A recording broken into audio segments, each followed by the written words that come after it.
우리 함께 말씀을 보실까요? 함께 읽어볼까요? 시작. 임마누엘 중고 만남에서 신상 만남으로. 신명기 5장 26절 27절 말씀 함께 봉독하시겠습니다. 시작. 육신을 가진 자로서 우리처럼 살아계시는 하나님의 음성이 불 가운데에서 바람을 듣고 생존한 자가 누구니이까? 당신은 가까이 나아가서 우리 하나님 여호와께서 하시는 말씀을 다 듣고 우리 하나님 여호와께서 당신에게 이르시는 것을 다 우리에게 전하소서. 우리가 듣고 행하겠나이다 하였느니라. 아멘. 영어 표현으로 여러분 중고 물건을 뭐라고 하는지 아십니까? 세컨 핸드라고 합니다. 세컨 핸드. 그러니까 누군가가 신상을 샀어요. 그 신상을 사용했어요. 이미 퍼스트 핸드가 썼어요. 세컨 핸드예요. 난 두 번째로 건네받는 겁니다. 여러분, 세컨 핸드의 장점이 뭡니까? 진입장벽이 낮아요. 값이 쌉니다. 그런데 단점은 뭡니까? 품질과 유통 경로가 보장되질 않습니다. 사실 짝퉁도 많습니다. 그 중요한 물건일수록, 소중한 것일수록 세컨 핸드가 아니라 퍼스트 핸드, 신상을 찾게 되는 겁니다. 오늘 말씀에서 이스라엘 민족이요, 하나님과의 연결 방법을 세컨 핸드를 선택합니다. 하나님이 불이라는 이 표현이죠. 불로 그들 가운데 강림하시고 하나님께서 천둥과 같은 음성으로 말씀하시면, 이것도 그냥 표현입니다. 진짜 불과 천둥이었단 말이 아니죠. 하나님을 대면합니다. First hand encounter입니다. 신상 만남, 신선한 하나님과의 만남입니다. 그런데 점점 이게 부담스러운 겁니다. 위험하게 느껴지는 겁니다. 야, 이러다 뭐 내가 잘못되는 거 아닌가? 이거 너무 혼란스럽다. 내가 좀 미친 사람이 되는 것 같기도 하고. 어찌됐든 그들이 두려워했습니다. 그것이 위험하게 느껴졌어요. 그래서 그들이 뭐냐면, 모세요, 당신이 하나님 앞에 서십시오. 당신이 들으십시오. 당신이 하나님과 대면하십시오. 당신이 퍼스트 핸드에 대한 값을 치르시고, 그리고 나는 당신이 가져오는 세컨 핸드, 중고로 살겠습니다. 이렇게 얘기합니다. 하나님과 관계에 많은 값을 치르고 싶지 않았던 것입니다. 우리 장로교회 영적 할아버지죠, 우리 켈빈 할아버지가 이 부분에 대해서 성경에서 가장 비극적인 장면 중 하나라고 말합니다. 바로 하나님과의 신선한 만남, 그분의 얼굴을 배웠고 그분의 음성을 듣고 그분과 개인적으로 독대하며 교제할 수 있는 그 특권에서 물러선 선택이며, 또한 그러한 역동이 오늘날 우리 안에도 있다는 것입니다. 그래서 우리는 하나님과 우리 사이에 누군가를 세워놓고 그들이 전에는 세컨 핸드 하나님을 기대하곤 합니다. 어거스틴, 칼빈, 로이드 존스, 김영준 목사, 이런저런 신학자, 사역자들의 메시지, 책들, 세컨 핸드 갓을 우리는 안전하게 생각합니다. 여러분, 반드시 필요합니다. 그것이 없이는 신앙이 바로 갈 수 없습니다. 그러나 세컨 핸드 하나님이 절대로 퍼스트 핸드 하나님을 대체해서는 안 됩니다. 각 사람은 하나님과의 사랑의 교제를 향해 지어졌기 때문입니다. 우리는 하나님과 대면하여 사귀는 존재로 창조되었기 때문입니다.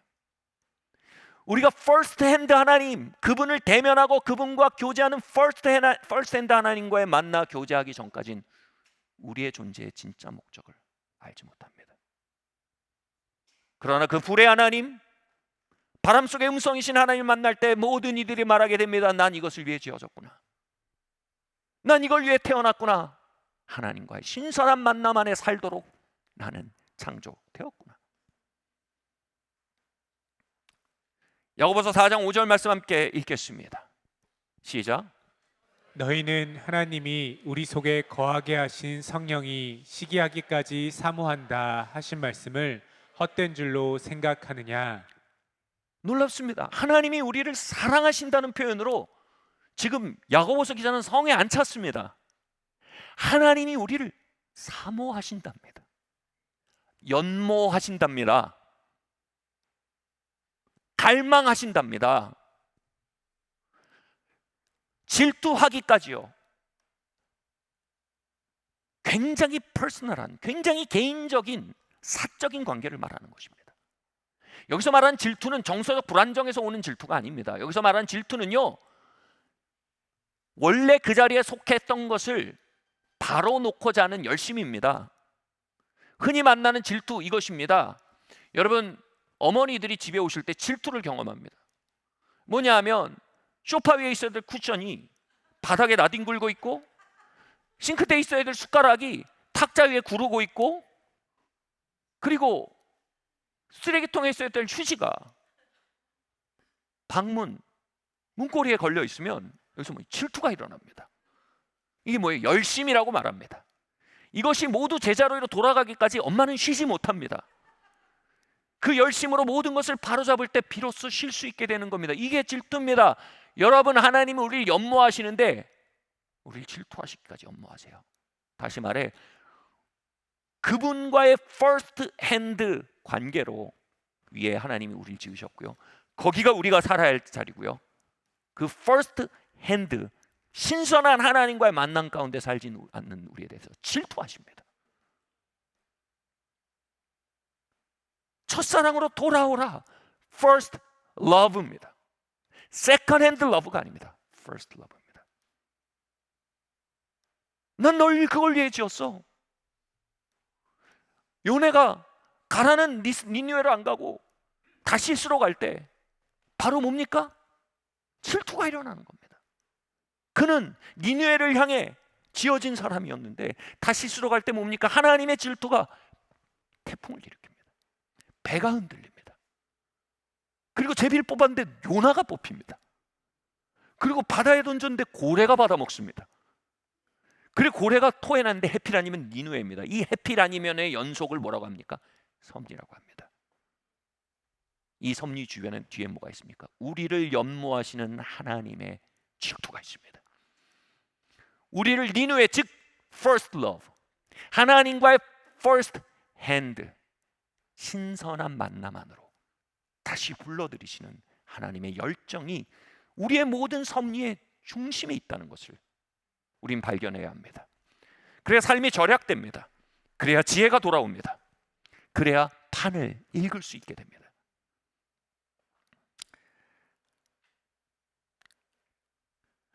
하나님의 목적은 명료합니다. 의중은 명료합니다. 우리와의 신선한 사랑의 관계입니다. 다른 것은 수단입니다.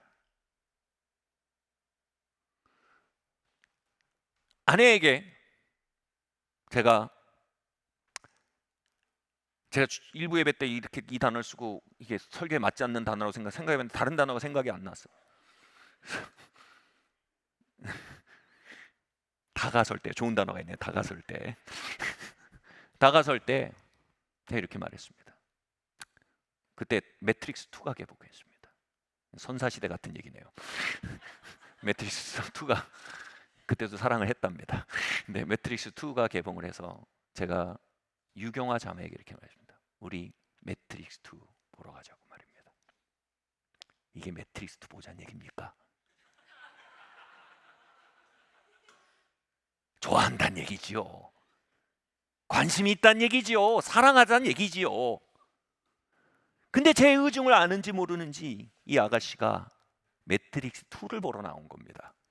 무슨 얘기냐면 쓰레빠를 신고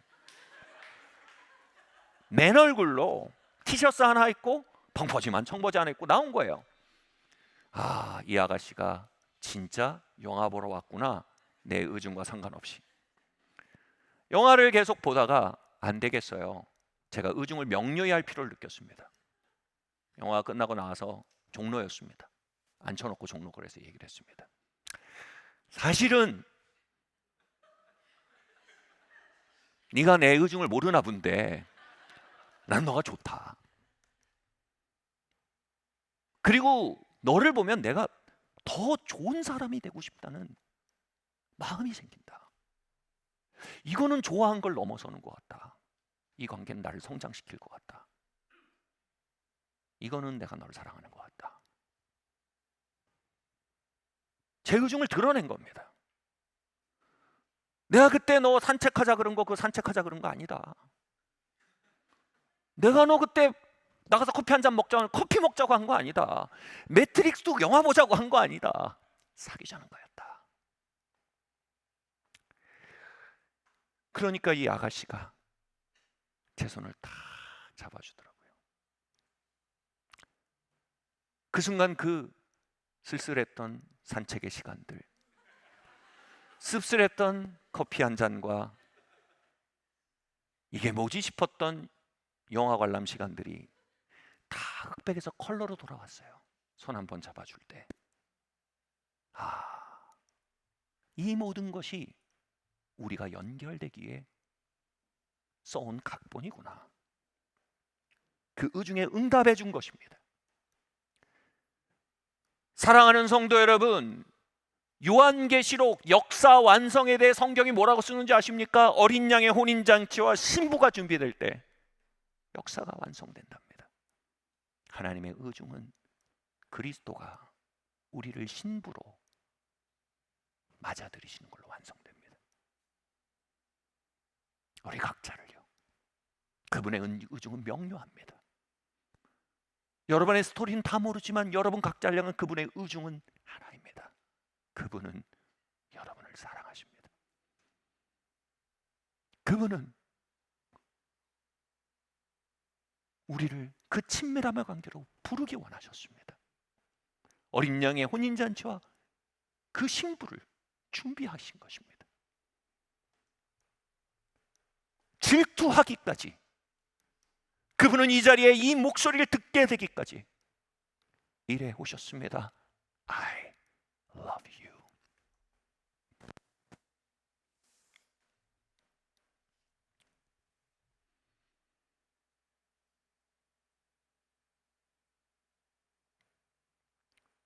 우리가 마침내 그 의중에 응답해 그분의 손을 잡는다면 I love you too. I love you Jesus. 사랑합니다. 그분에게는 골고다를 오르셨던 시간도, 하늘 보좌를 버리고 말구에 나셨던 시간들도 흑백이 아니라 총천연색으로 살아나기 시작할 겁니다. I have loved you. 나는 너를 사랑하고 나와의 사랑의 관계를 위해 너를 지었다. 넌 그것을 향해 디자인됐다. 나를 사랑할 때 넌 비로소 자유롭고, 나와의 사랑의 관계 안에 너는 비로소 너 자신일 수 있고, 나와의 사랑의 관계 안에 비로소 너는 삶의 목적을 향해 항해할 수 있다.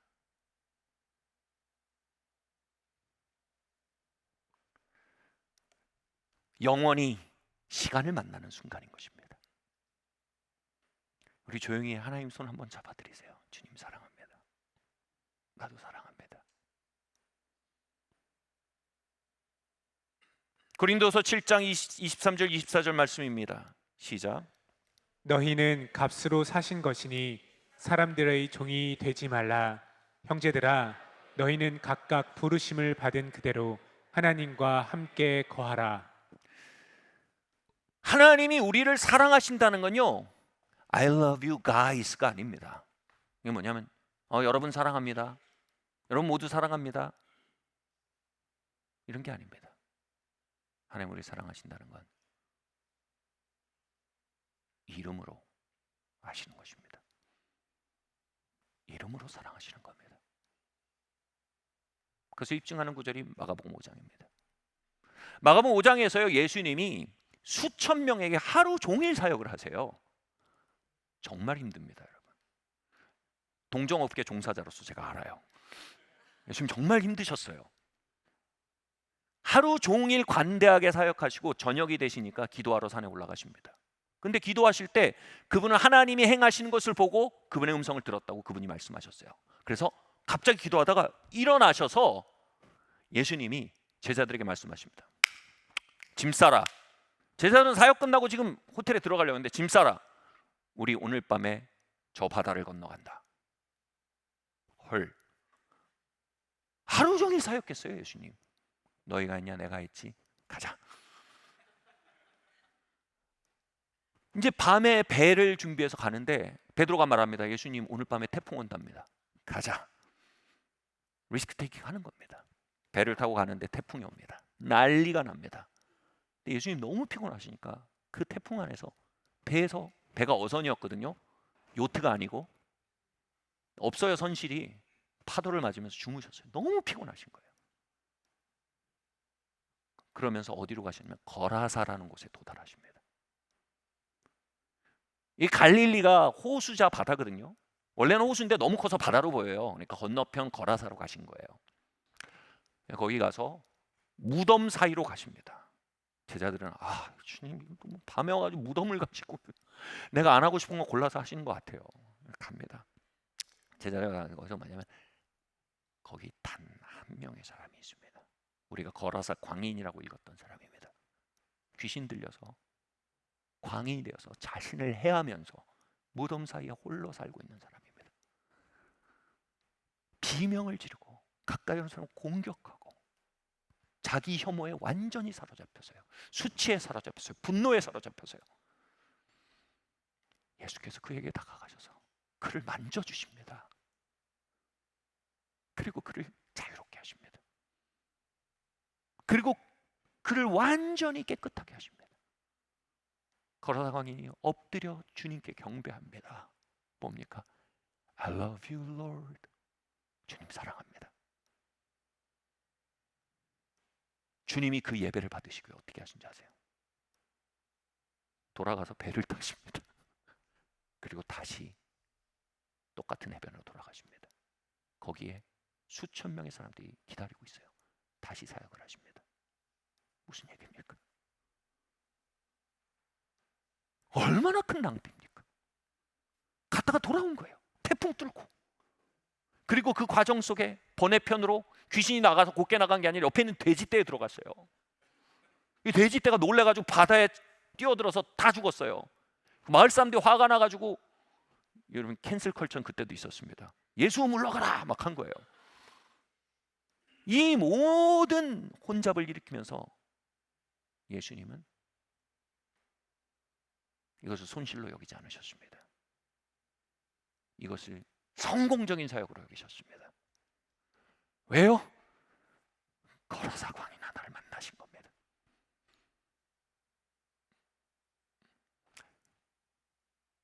그의 예배를 받으신 겁니다.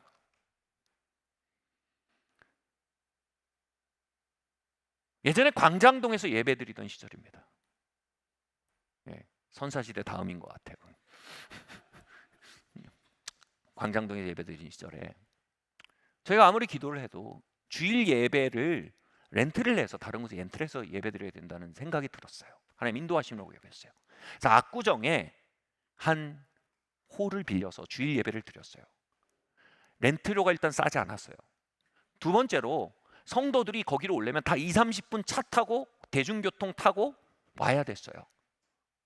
저희는 하나님 여기 인도하시니까 뭔가 사역에 비약적인 전진을 주시는구나 라고 생각했어요. 물론 사역의 전진이 있었으나 저희가 기대한 것과는 전혀 달랐어요. 그리고 몇 달이 지나고 다시 광장동으로 주일 예배를 옮기도록 감동하신다고 믿었어요. 상황도 그렇게 풀렸어요. 다시 광장도로 돌았어요. 저는 담임 목사이자 어떻게 보면 경영을 해야 되는 사람인데 도대체 이 프로젝트가 어떻게 끝났는지 계산이 안 되는 거예요. 하나님께 기도했습니다. 하나님, 이게 투자 가치가 있는 프로젝트였습니까? 하나님, 이거 손실입니다. 하나님, 유명한 책쟁이죠. 정말 당신이 맞으십니까?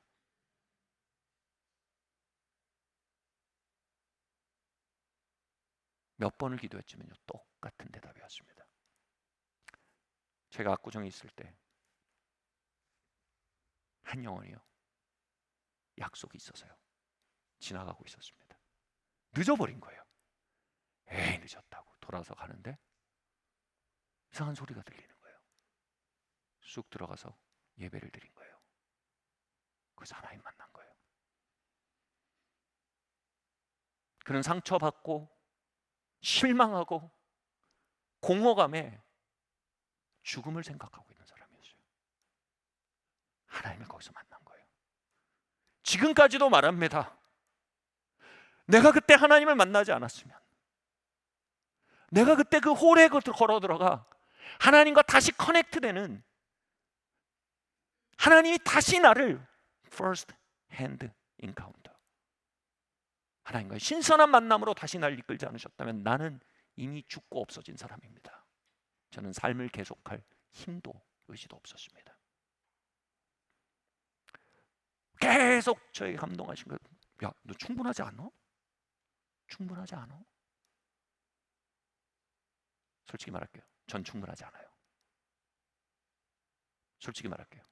하나님은 나한텐 충분해. 나한텐 너무 충분해. 저를 완전히 설득시킨 건 마가복음 5장이에요. 이건 예수님의 라이프 스타일이에요. 예수님의 열정은요, 그분의 가치 산정과 따로 가지 않습니다. 여러분 인터넷에 이런 짤 많이 보셨죠? 어머 이건 사야 해. 우리의 열정은 종종 가치 산정과 따로 놉니다. 그만한 필요도 그만한 가치도 없는 물건에 우리의 열정이 돋아서 과잉 투자를 하곤 합니다. 많은 예수님의 열정은 예수님의 가치 산정과 정확히 일치합니다. 왜냐하면 예수님은 지름신을 이기십니다. 예수님은 완전하신 하나님이십니다. 그분의 이성과 그분의 감정은 같이 갑니다. 그분이 걸어서 광인을 그 모든 수고에 충분한 소득으로 생각하셨다면, 간단한 수학 문제 내드리겠습니다. 4만 더하기 800 더하기 4만 더하기 8천 더하기 100은 등호로 미지수 x값보다 작다. 그럼 미지수 x는 48,100보다 크답니다. 근데 이 등호가 현저히 차이가 날 때 어떻게 됩니까? 투자는 바로 이루어집니다. 생각할 것도 없습니다. 묻고 따질 것도 없습니다. 주님은요, 그날 밤 기도하실 때 고민하지 않으셨습니다. 아들아, 거라사에 광인이 있어. 나 그를 만나게 원해. Yes sir. 간 겁니다. 48,100은 값도 아닌 겁니다. 이건 10만, 20만인 겁니다. 그분에게 우리 개인의 이름은, 우리 개인의 가치는, 우리 한 명과의 인카운터는요, 아무것도 순실로 여기지 않을 정도입니다. 저는 동화 같은 얘기 싫어합니다. 근거 없는 희망 고문입니다. 이것은 동화가 아닌, 근거가 없는 희망이 아닌 진리의 증거입니다. 그분에게 우리 각자는 보석입니다.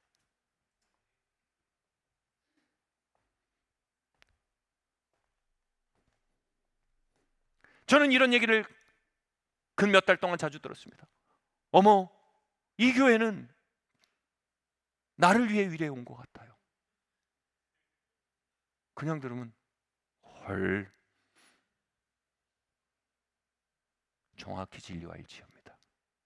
정확히 하나님의 질투와 일치합니다. 정확히 하나님의 역사 경영과 일치합니다.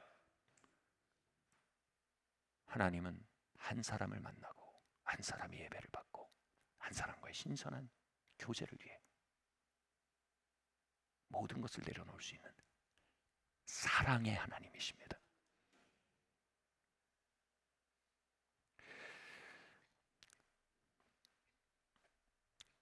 여러분 한 명 한 명은 분명히 48,100보다 압도적으로 하나님께 소중합니다.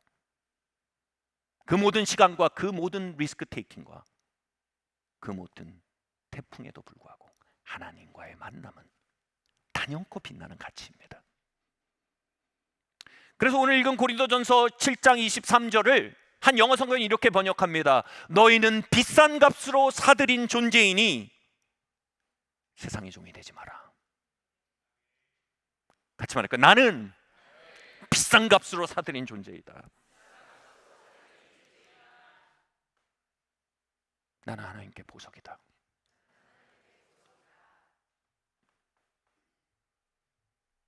할렐루야.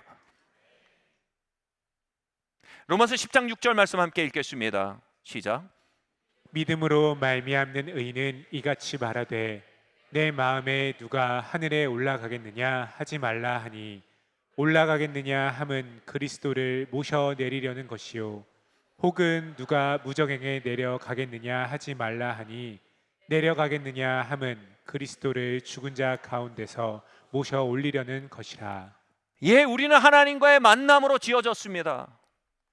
그러면 우리가 어떻게 하나님을 만날까요? 어디서 만날까요? 산으로 올라가려 하지 말라는 겁니다. 바닷속으로 내려가려 하지 말라는 겁니다. 갑자기 사막으로 나아가서 수도사가 되라고 데려가지 말라는 겁니다. 믿음 안에서 만나라고 얘기합니다. 약속을 믿음으로, 그분이 우리를 위해 이루신 일과 그로 인해 우리에게 주어진 약속을 믿고 나아갈 때 거기서 만날 수 있다는 겁니다. 이렇게 예를 들겠습니다. 제가 캐나다였나 어디 있을 때 어떤 사역자와 만나기로 돼 있었습니다. 이분이 20 몇 층에 계셨던 것 같아요. 기억이 정확히 안 나는데 저희가 약속으로는 로비에서 만나기로 했어요. 근데 두 가지, 첫 번째로 제 영어 때문에 20 몇 층에서 만나기로 한 게 확실한가라는 생각이, 로비에서 만나기로 한 게 확실한가라는 생각이 들었어요.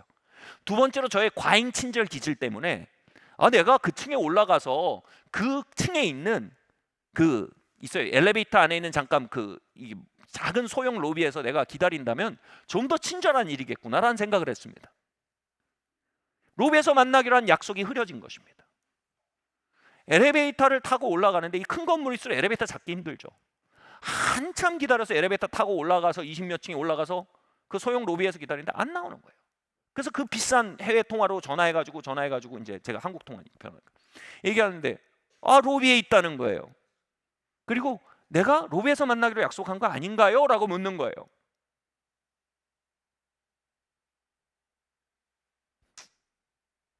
제가 다시 엘리베이터 잡아 타고 내려가면서 성령께서 제 마음에 감동하신 거예요. 아들아, 너의 열정이 때로는 나의 약속에 대한 믿음보다 앞서는 걸 아느냐? 나는 너의 열심보다 너를 향한 나의 열심에 대한 믿음을, 내가 로비로 내려가서 너를 만난다고 했다. 그 약속 안에서 나를 기다려라. 네 열심으로 20층으로 올라오지 말고. 망치로 머리를 맞는 것 같았습니다. 하나님을 만나자 하면 우리 새마을 운동을 일으켰던 한국인의 기질에 시동이 걸립니다. 같이 산에 올라갑시다. 저 사막으로 나아갑시다. 여러분, 우리는 하나님과 만나기 위해 반드시 하나님의 말씀을 믿어야 합니다. 그 약속을 정확히 믿으셔야 됩니다. 흔들리지 않으셔야 됩니다. 아멘.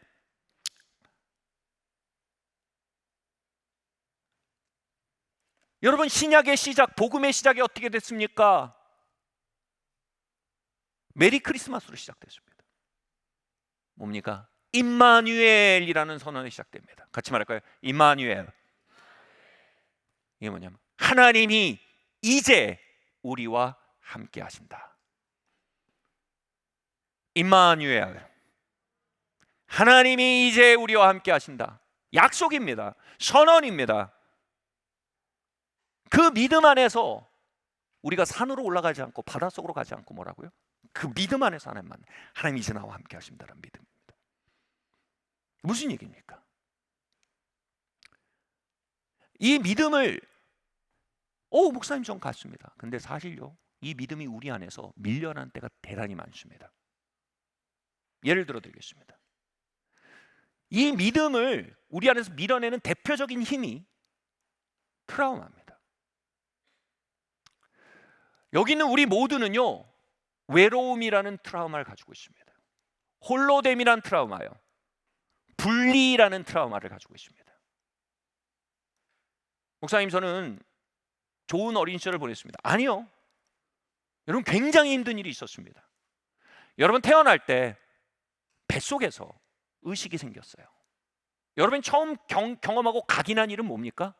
37.5도라는 완벽한 36.5도인가요? 7.5도는 병 걸리는 거네요. 36.5도라는 완벽한 양수 안에서 의식이 생기기 시작했습니다. 탯줄을 통해서 엄마의 양분과 엄마의 정서, 아이를 향한 엄청 따뜻한 정서의 공급을 받으면서 교감하면서 존재했어요. 아신지 모르겠지만 여러분 거기 출신입니다. 우린 그것에 매우 익숙합니다. 그리고 엄마의 목소리를 듣고요, 심장박동을 들으면서 9개월을 지나고요, 태어날 때 아이가 울잖아요. 그럼 우리가 막 어머 귀여워 그런데 여러분 애는 지금 굉장한 트라우마를 경험하는 겁니다. 분리라는 어마어마한 트라우마로 인해 우는 겁니다. 막 죽을 듯이 울잖아요. 막 웁니다. 갑자기 엄마 뱃속에서 밀려나가서 36.5도의 온수도 사라지고 태동 소리도 심장 소리도 안 들리고 양부도 공급돼주고 탯줄을 잘라버리고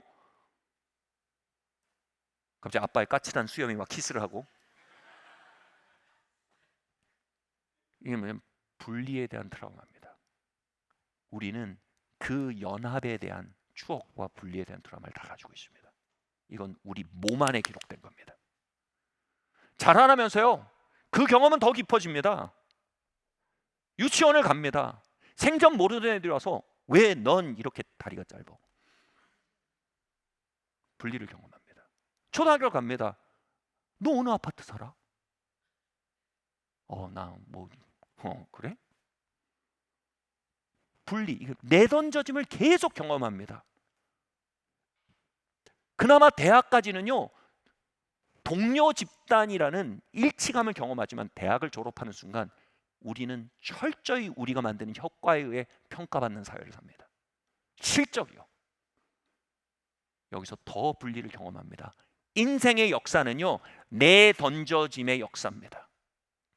이 분리에 대한 트라우마가 깊어지고 신념이 되고 종교가 되고 확신이 될 때까지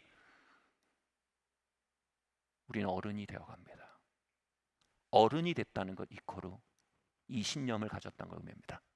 나는 결국 혼자다.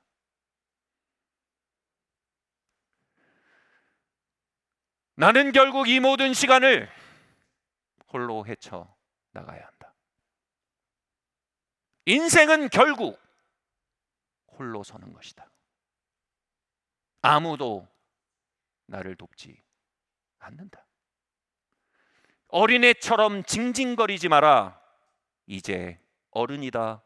통역해드리겠습니다. 넌 완전히 혼자야.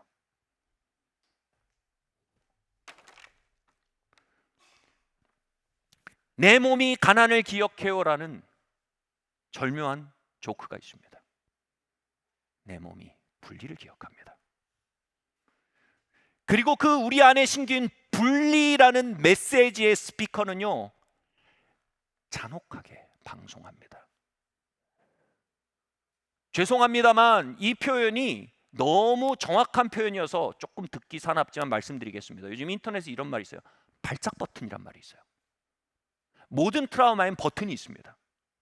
그 버튼을 누르면 트라우마는 발작합니다. 그러면서 방송을 시작합니다. 분리의 트라우마는요, 굉장히 버튼이 자주 눌립니다.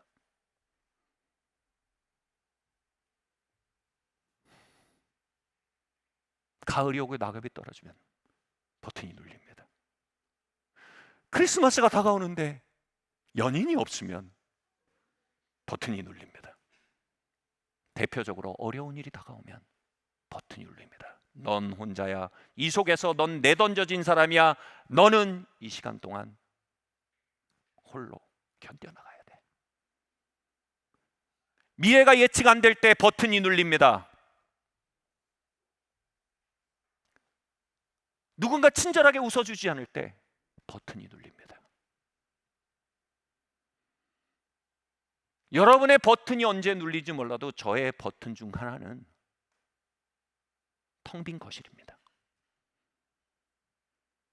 저는 어린 시절부터 하교하면 열쇠로 빈집의 문을 열고 들어와서요, 크고 텅 빈 거실에 혼자 앉아서 TV 나오는 시간까지 기다렸다가 TV 나오면 밤 12시까지 집이 떠나가라 틀어놓는 게 제 습관이었습니다. 그렇게 빈 공간을 채운 것입니다.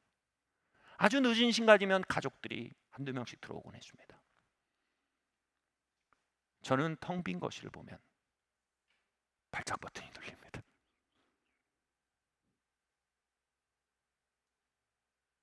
어느 날 설교를 열심히 준비하고 있었습니다. 방에서요. 너무 열심히 준비한 나머지 제 아내와 아이들이 외출하는 것도 듣지 못했습니다.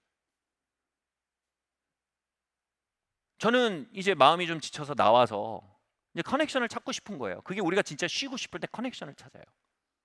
인터넷 커넥션도 쉴 때 찾잖아요. 커넥션을 찾고 싶어서 나왔어요. 그래서 여보, 대답이 없어요. 사랑아, 대답이 없어요. 이내야, 대답이 없어요. 막내는 설교 때 자기 얘기하지 말라 해서 안 할게요. 이게. 안 했다. 근데 나라야 안 했다. 근데 예.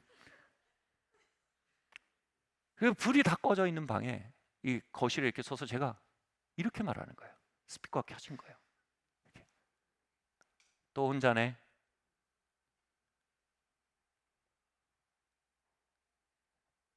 또 혼자네. 그리고 돌아서서 방으로 이렇게 들어가는데 제 마음에 성령께서 주님께서 책망하시는 거예요. 아주 부드럽게요. 영준아, 너 임마누엘의 약속이 지금 이 순간 어디 있냐? 내 안에 그리스도 영광의 소망이란 약속, 네 안에 지금 어디 있느냐? 지금 네 안에 트라우마로부터 말하고, 트라우마로부터 생각하고, 트라우마로부터 느끼고, 트라우마로부터 판단하고 있지 않냐? 그건 너의 종교다. 영준아, 회심해라. 날 믿어라. 임마누엘, 내가 너와 함께 있다. 네 안에 내가 있다.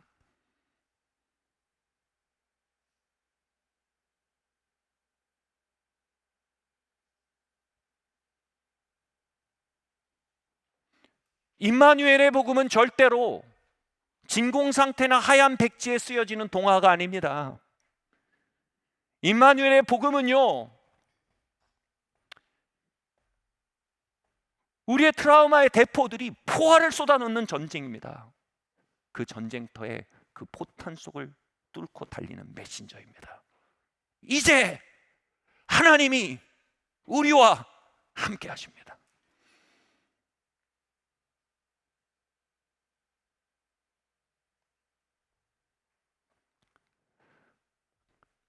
이것들을 이겨나가는 방식에 대해 우리의 유명한 슬로건이 있습니다. 영어지만 한번 따라해 보시겠어요? Act like so. 우리의 믿음을, 우리의 전 존재가 저항할 때 교회 오시잖아요. 저는 이 방송이 너무 세서, 난 혼자다라는 방송이 너무 세서 제가 정말 알러지 생기는 게 뭐냐 하면 그런 거 있잖아요. 주의 사랑으로 찬양합니다. 난 혼자야. 난 혼자. 주의 사랑으로 찬양합니다. 결국 난 혼자야. 형제 안에서 당신들이 날 알아. 주의 영광을 보내. 진짜? 제 존재가 저항하는 거예요. 이걸 거스르는 게 뭐예요? Act like so. 내 전 존재를 다르게 셋업하는 거예요. 진리의 기초에서 그렇다는 듯이 행동해 버리는 거예요. 하나님이 함께 하신다는 듯이 말해 버리는 거예요. 사실이에요. 그러나 내 안엔 사실이 아니에요. 그걸 사실로 만들기 위해 하나님이 나와 함께 하신다는 듯이 행동하는 거예요. 하나님 나와 함께 하신다는 듯이 노래하는 거예요. 저의 발작 버튼 중에 하나는 큰 과업을 만나면 혼자임을 느낍니다. 저는 교회에 사역하러 들어올 때 버튼이 눌립니다. 오늘 설교를 잘해야 될 텐데, 오늘 은혜를 끼쳐야 되는데, 엘리베이터를 누르고 엘리베이터 타는데 갑자기 제 입에서 이런 노래가 나옵니다. 염려 다 맡기라 주가 돌보시니 주는 평화 우리의 평화 act like so. 엘리베이터 한층 내려오는데 제 안에 지방 방송이 꺼집니다. 천국 방송이 시작됩니다. 주님, 오늘 나와 함께 하십니다. 나는 내일 할 것입니다. 주님, 주님 일을 하십시오. 신뢰가 시작되는 것입니다.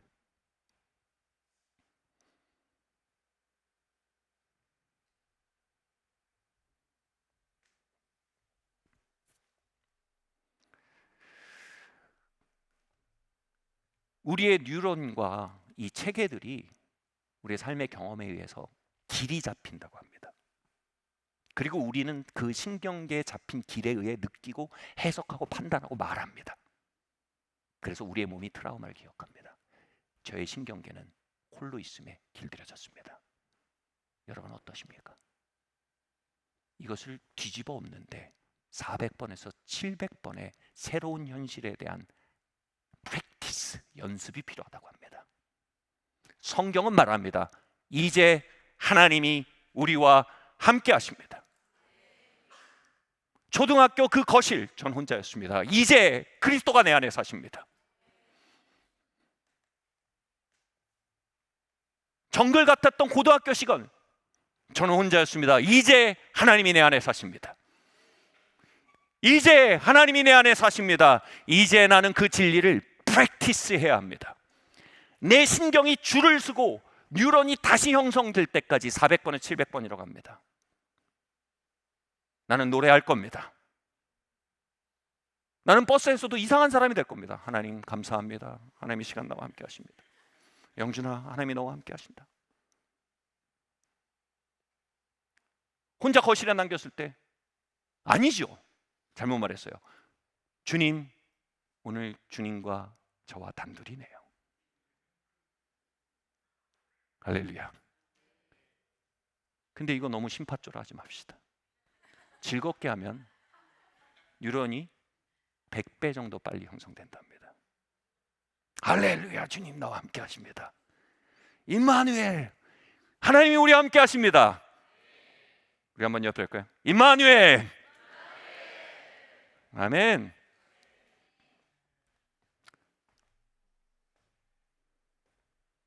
우린 트라우마를 믿지 않습니다. 그는 거짓말장입니다. 그는 판타지입니다. 우린 과거가 만들어낸 현재의 내 신경세포를 믿지 않습니다. 우린 말씀을 믿습니다. 그리고 그 말씀으로 내 신경세포를 프랙티스하여 재편할 겁니다. 이것에 대해서 우리 저명한 로렌스 수사께서 이런 책을 썼어요. 같이 말까요? 하나님의 임재 연습. 같이 말까요? 하나님의 임재 연습. 하나님의 임재를 연습하십시오. 하나님이 나와 함께 하십니다. 아멘. 다음 말씀 함께 읽겠습니다. 히브리서 10장 3절에서 10절 말씀입니다. 시작. 그러나 이 제사들에는 해마다 죄를 기억하게 하는 것이 있나니 이 뜻을 따라 예수 그리스도의 몸을 단번에 들으심으로 말미암아 우리가 거룩함을 얻었노라. 여러분, 율법은요 기록된 문서가 아닙니다. 율법은 의식이고 영입니다. 영적 영향력입니다. 율법의 영, 율법의 사고입니다. 율법의 영과 율법의 사고 안에 있는 때 어떻게 된다고요? 죄를 인식한다고 합니다. 죄의식이요. 죄의식은요 반드시 기대를 가져옵니다. 대가에 대해서요. 죄의 대가는 분리와 버려짐입니다. 머리로 그렇게 생각하지 않아도 우리의 영혼은 압니다. 내게 죄가 있다는 걸요. 머리로 그렇게 생각하지 않아도 우리의 영혼이 압니다. 나는 버려짐과 분리를 기대하기에 합당하다는 걸요. 남자가 여자에게, 여자가 남자에게, 부부가 불성실한 죄를 지었을 때 친밀함을 경험하지 못합니다. 자기가 알아요. 분리를 기대합니다. 벽이 생깁니다. 여러분, 그때 불륜의 징후를 어떻게 하는 줄 아십니까? 배우자의 갑작스러운 과잉 친절을 보통 혐의로 잡습니다. 이상한 정보를 드리고 있네요. 왜 과잉 친절을 행합니까? 죄책감을 보상하고 싶은 겁니다. 뭔가를 보상해서 값을 치름으로 정상화시키고 싶은 겁니다. 근데 그런 걸로 보상이 안 됩니다. 과잉 친절을 통해 우리는 뭘 느낍니까? 친밀하면요 오히려 벽을 느낍니다. 연기를 느낍니다. 너 왜 그래? 이상해. 우리가 하나님과의 관계에서 함께함을 기대하지 못합니다. 어려움 속에 그분의 도움을 기대하지 못합니다. 알 수 없는 미래 속에 그분의 주도하심과 이끄심을 기대하지 못합니다. 그분의 버려두심과 방치와 노탄을 같은 것을 기대합니다. 그 뿌리엔 죄의식이 있습니다. 죄의식은 율법의 지배 아래 있는 결과입니다. 히브리서 뭘 말합니까? 우리의 죄값을 치르기에 우리가 과잉 친절 가운데 살아선 해결점이 없다는 것입니다. 얼마나 많은 사람들이 하나님께 과잉 친절을 행하고 있습니까? 관계를 개선하기 위해서요. 하나님은 과잉 친절을 좋아하지 않으십니다. 하나님 그것을 율법주의라고 하십니다. 하나님 그것을 종교적 열심이라고 하십니다. 하나님 그것을 외식이라고 하십니다. 하나님은 하나님이 우리를 위해 값주신 그 일을 믿기를 바라십니다. 과잉 친절의 종교 생활에는 그분의 은혜에 대한 믿음을 원하십니다. 그리스도 예수께서 우리의 죄값을 치르셨음을 우리의 영혼 깊은 곳에 연고처럼 바르기를 원하십니다. 그 순간 우리의 죄의식이 의의식으로 전환됩니다. 그리스도의 피로 내가 의롭게 되었다는 의식이요. 할렐루야. 의식은요 반드시 가져옵니다. 하나님의 함께 하심에 대한 기대를요. 하루를 시작하며 하나님 오늘도 함께 하실 거야. 어려움을 바라보며 어렵지만 하나님이 날 도우실 거야. 알 수 없는 내일을 살며 모르겠지만 하나님이 인도하실 거야. 라는 하나님의 임재에 대한 기대감을 가져옵니다. 이걸 임재의식이라고 합니다. 죄의식은 부재의식을, 의의식은 임재의식을 가져옵니다. 우리의 부재의식은 죄의식으로 소급됩니다. 죄의식은 복음을 믿지 않는 불신으로 소급됩니다. 우리는 하나님을 꼭대층에서 만나지 않습니다. 하나님을 로비에서 만나기로 하셨습니다. 은혜 아래 만나기로 하셨습니다. 우리의 값을 치르셨습니다. 누가 마음을 열고 You paid it all. 값을 치르셨군요. 내가 의롭게 되었군요. 임재의식이 거기서 발생하는 것을 우리 칼빈 할아버지는 뭐라고 얘기했습니까? 고람되어 하나님 앞에 사는 삶입니다. 임재의식이란 뜻입니다. 사랑하는 성도 여러분, 하나님 향한 과잉 친절이랑 옆으로 치워둡시다.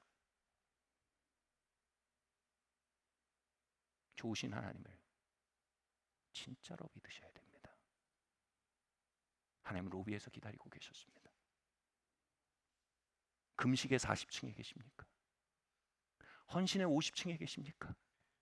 세계 선교의 70층에 계십니까? 그리스도의 헌신 안으로 돌아오십시오. 그분이 우리를 위해 죽으셨습니다. 친밀함 안에 헌신합시다. 친밀함 안에 봉사합시다. 그 사랑으로 말미암아 세계로 나아갑시다. 죄책감 때문이 아니고요. 할렐루야. 여러분, 우리가 의롭게 됐다는 말은요, 이제 거의 마지막으로 하고 있습니다. 힘을 조금만 내세요. 우리가 의롭게 됐다는 말은요, 형식적인 신학이 아닙니다. 의롭게 됐다는 말의 절정이 뭐냐면요, 하나님이 우리를 성전 삼으셨다는 겁니다. 성전이 뭡니까? 하나님이 거하시는 집입니다. 우리 안에 하나님이 거하실 만한 처소로 삼으셨다는 겁니다. 이게 무슨 뜻이 설명을 해드릴게요.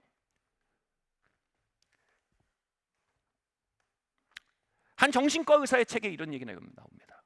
한 성공한 비즈니스맨이 찾아옵니다. 성공을 향해 달려왔는데 우울증이 찾아오는 거예요. 불면증이 있는 거예요. 그래서 이걸 어떻게 해결해야 될지 대화를 하는데 의사 선생님이 얘기하는데 거의 많은 문제가 이 부분에 있거든요. 당신은 당신의 자아를 알지 못합니다. 당신이 어떻게 느끼는지, 무엇이 힘든지, 무엇을 원하는지, 당신은 어떤 욕망이 있는지, 어떤 뒤틀림이 있는지, 어떤 고통이 있는지 모릅니다. 그게 문제입니다. 당신은 당신과 독대하는 시간이 필요합니다. 그러니 집에 가셔서 하루에 1시간씩 혼자 고요한 시간을 보내십시오라고 숙제를 줍니다. 이 성공한 사업가가 얼마나 또 열심히 하는 사람이겠어요? 다음에 면담을 왔는데 선생님 숙제했습니다. 어떻게 보내셨습니까? 쇼팽을 틀어놓고 1시간을 보냈습니다. 선생님이 아닙니다. 저는 쇼팽과 시간을 보내라고 한 적이 없습니다. 당신 자신과 시간을 보내라고 한 겁니다. 이 사업가가 발끈하며 말합니다. 어떻게 나에게 그렇게 끔찍한 일을 요구하십니까?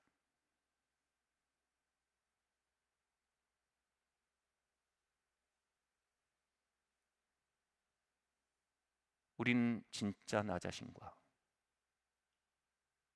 만나지 못합니다.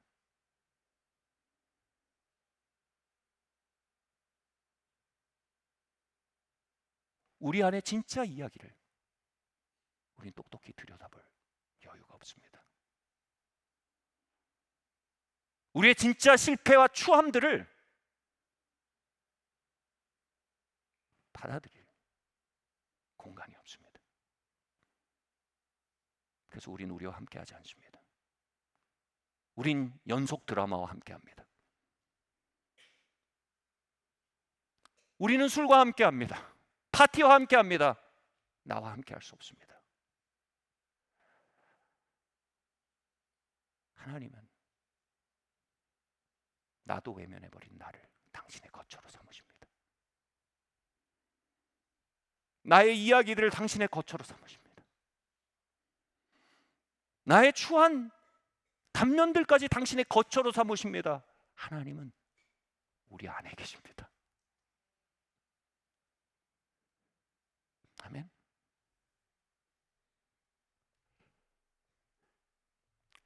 지난주 집회 이사벨과 트라임 목사님 사역하고 차를 타고 이제 호텔로 가다가 이런 얘기가 나왔습니다. 어떻게 하면 예언적 여정 가운데 성장하는 문화를 만들 수 있을지에 대해서 대화를 나누고 있었습니다. 차에서요. 항상 열심히 일합니다. 대화를 나누고 있었습니다. 근데 그 대화가 이렇게 흘렀어요. 트라임 목사님이 이렇게 얘기하는 거예요. 수많은 실수가 용인될 수 있는 문화가 있어야 됩니다. 이런 얘기를 하는 겁니다. 왜냐하면 우리는 실수하기 전까지 진짜 우리 안에 뭐가 있는지 모릅니다. 우리 안에 교만과 욕심과 정욕과 경쟁심과 공허와 성취 지향성과 온갖 것들이 들어있는데 이것들이 우리 안에서 말하는 걸 우리는 하나님을 착각하곤 합니다. 그것을 실수해 봤을 때 비로소 내 안에 이 표현을 썼어요. 배설물이 있다는 걸 알게 됩니다.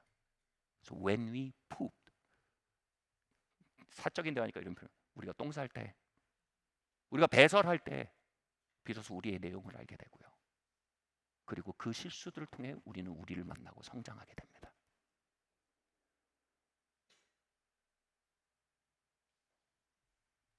사랑하는 성도 여러분,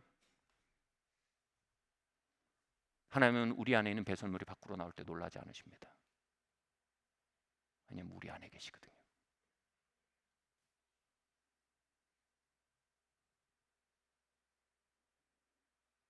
그분은 이미 그 배설물들과 그 실수들을 위해 값을 치르셨거든요. 이미 그 이야기들 속에 자비와 은혜로 함께 걸으실 만한 값을 아셨고 그 값을 다 내고 들어오시고 임마누엘 하시거든요.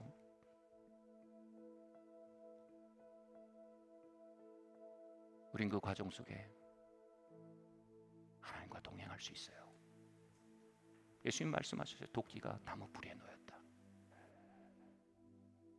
나무 뿌리는 우리의 진짜 모습입니다. 열매는 그것이 현현하는 현상입니다. 우리는 열매를 보고 놀라서 감추지만 하나님은 우리의 뿌리를 아십니다. 그리고 그 뿌리에 말씀하십니다. 내가 함께 있다.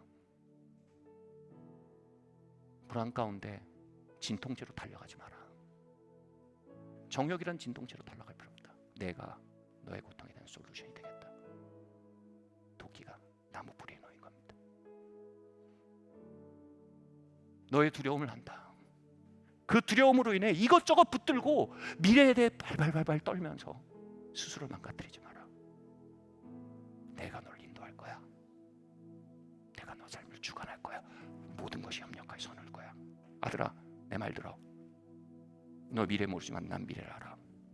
미래를 붙드는 내가 너를 알아.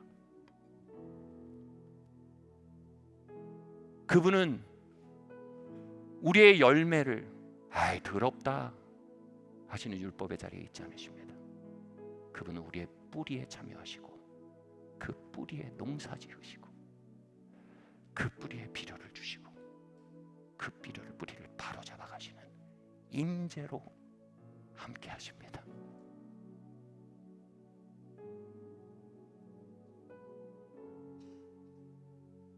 자리에서 일어납시다.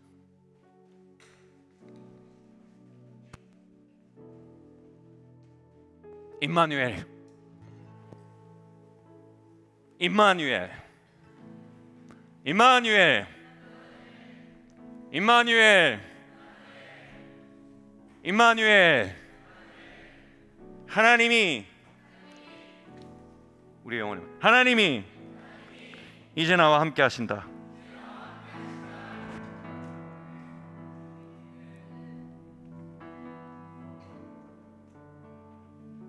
해적 방송 소리 계속 나오죠. 다시. 임마누엘, 하나님이 나와 함께 하신다.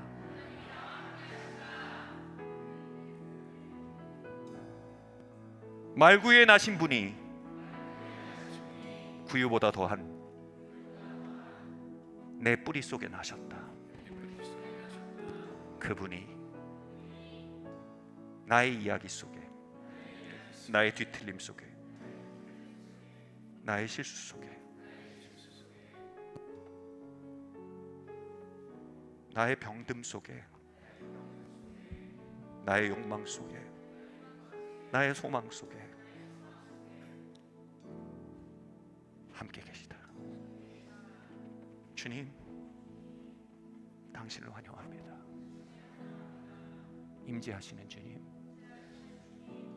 당신을 사랑합니다. 내 안에 말씀하십시오. 목마른 날 찾아오사 내 갈급함 내 갈급함 모두 채우셨으니 이제 더 이상 목마르지 않으니 주님만 바라며 살리라. 오 주님 채우소서. 나의 잔을 높이 듭니다. 하늘 양식 내게 채워주소서. 넘치도록 채워주소서. 오 주님, 오 주님, 우리를 열어드립시다. 채우소서. 나의 잔을 높이 듭니다. 하늘 양식 내게 채워주소서. 넘치도록 우리 자신의 이야기와 우리의 진짜 모습을 올려드립시다. 오 주님, 오 당신의 임재로 적시십시오. 나의 잔을 높이 듭니다. 하늘 양식 내게 채워주소서. 넘치도록 채워주소서. 하늘 양식 내게 채워주소서. 넘치도록 채워주소서.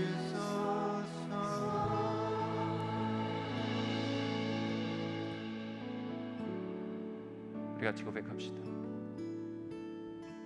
그리스도 예수의 십자가를 나의 죄와 허물을 위한 값치르심으로 받아들이고 믿습니다. 의롭다 하시는 당신의 선언을 나의 영혼으로 받아들입니다. 하나님의 함께 하심을 기대합니다. 환난 속에서도, 어둠 속에서도, 텅 빈 거실에서도, 알 수 없는 미래 앞에서도, 내가 실수할 때도, 내 안에는 배설물이 흘러나올 때도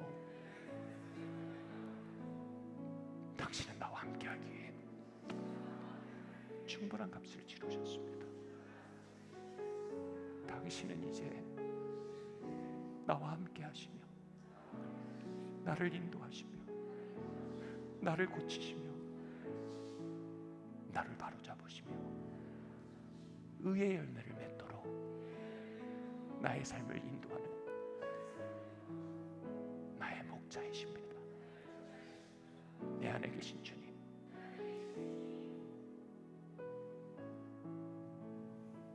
주님을 사랑합니다. 내 안에 당신의 임재의식이 성장해 가기를 원합니다. 주님, 사랑합니다.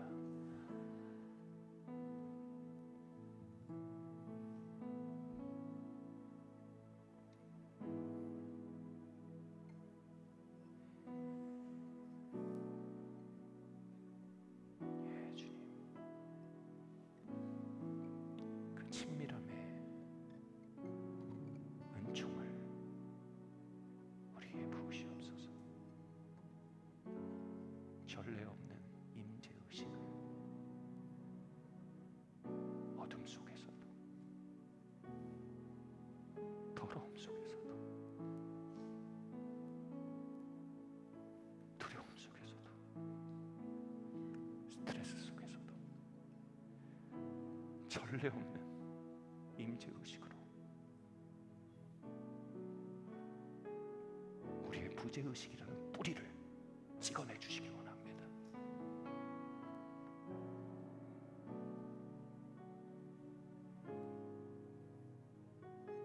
예수님 이름으로 기도합니다. 아멘. 이 시간은